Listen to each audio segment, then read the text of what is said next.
Hi, my name is David. I'm 34 years old. I work in logistics, live in Michigan, and I've always dreamed of having a peaceful little family.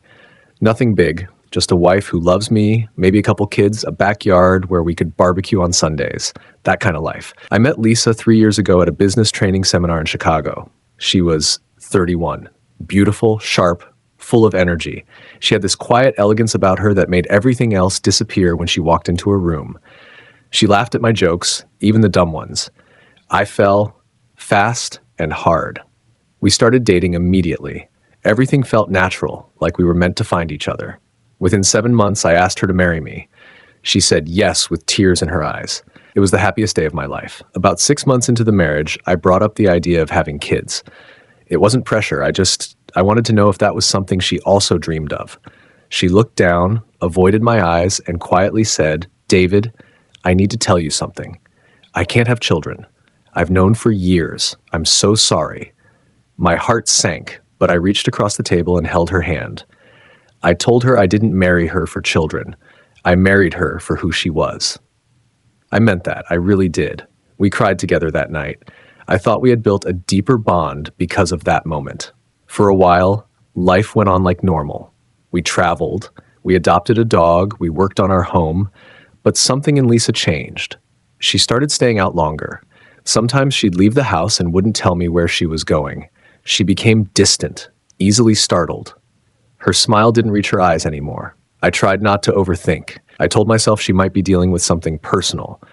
But deep down, I felt it, that something was off. One Thursday evening, I left work a bit early and stopped by the local shopping center to grab dinner. And that's when I saw her. Lisa. She was standing near the fountain in the plaza, holding hands with a little boy. He looked about 5 or 6 years old, brown curly hair, tan skin, and a little scar above his eyebrow. He looked nothing like me, but everything like her. I stood frozen, watching. This child tugged her hand playfully, and she laughed, truly laughed, the way she used to. Then a man walked up from behind them, and the boy ran toward him, shouting, "Daddy!" He wrapped his arms around the man like he hadn't seen him in days. I couldn't breathe. That child called another man Dad, while Lisa, my wife, stood right beside them, smiling. I followed her home that night. I waited until she was inside and then walked in through the front door like I always did. She was startled when she saw me. Her face went pale. I didn't yell. I didn't scream. I just asked one question. "Who is that boy?" She stood there shaking. Then she finally whispered, "He's my son. His name is Caleb." I couldn't believe it. She told me she had him 6 years ago, long before she met me. She said she didn't tell me because she was afraid I wouldn't accept her if I knew she had a child. And then I asked her something else. "You told me you couldn't have kids. You looked me in the eye and said that." She broke down and admitted it was a lie. She said she panicked when I brought up children because she didn't want to open that door. She didn't want to talk about Caleb. She had hidden him from the man she married. And the man I saw, that wasn't just Caleb's father, that was her ex-husband. The man she was still seeing behind my back, the father of her child, the one Caleb calls Dad. And maybe the man she never stopped loving. Told me it was complicated. That's what people always say when they've done something unforgivable. It's complicated. I asked her how long it had been going on, how long she had been lying to me. She didn't answer. She just kept crying, covering her face like she was the one who got hurt. But I wasn't looking for tears. I was looking for the truth. And when she finally looked at me, she said something that shattered me completely. "I never stopped loving him, David. We just didn't work at the time. But when we started talking again, it brought everything back. He's the father of my child." She trailed off. I stood there, numb. So what was I then? A placeholder? A comfortable, safe man she could marry while waiting for her real life to come back? She swore she never meant to hurt me, that she didn't expect things to reignite with her ex, that she thought it was over. But she still saw him regularly, not because of co-parenting. They had split custody, sure, but because she wanted to. And all that time, I sat beside her on the couch, slept next to her, dreamed of adopting a child with her, imagined a future she never intended to give me. I didn't yell. I didn't break anything. I just sat on the floor of our living room, staring at the carpet I had vacuumed the day before. All I could think was how many other lies had been folded into our home, between the pillowcases and the photo frames, between each I love you. The next morning, she begged me to stay. She said we could try therapy. She said she'd cut him off for good. But the thing is, the damage wasn't just betrayal. It was the fact that she took away my choice. If she had told me about her son on day one, maybe I would have accepted it. Maybe I would have become a father to Caleb. Maybe I would have loved that boy like my own. But she didn't give me that chance. She made the choice for me.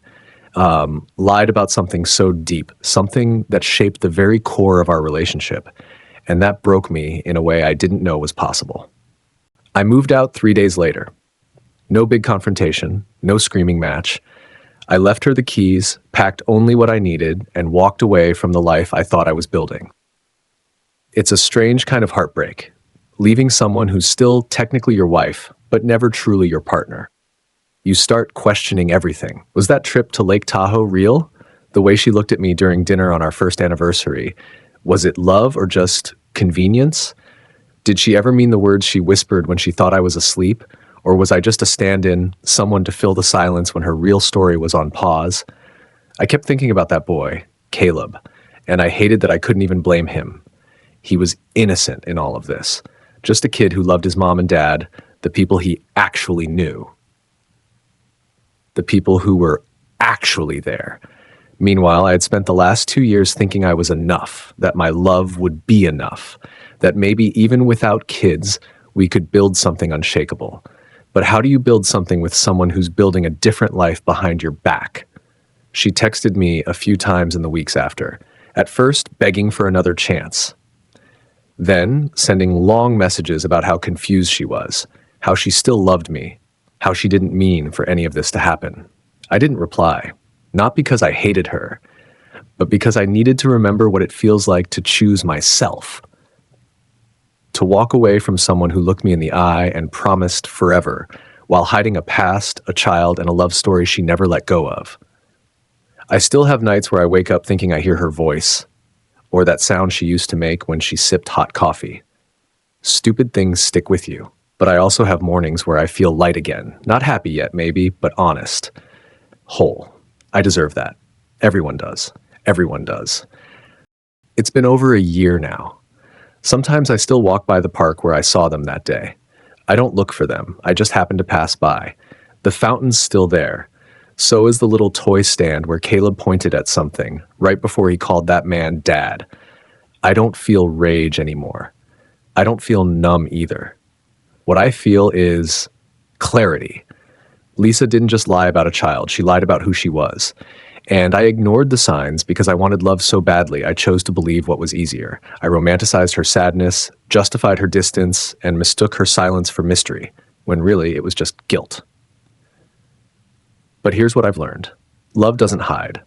Love doesn't lie about something as sacred as a child. And love doesn't build itself on the ruins of someone else's life while pretending nothing's broken. Some people say I was just unlucky, that I picked the wrong person. Maybe. Or maybe I needed this to happen. Because now when I meet someone new, I don't rush in blind. I ask real questions. I don't fall for the performance. I listen for the silence behind their words. And more than anything, I listen to myself.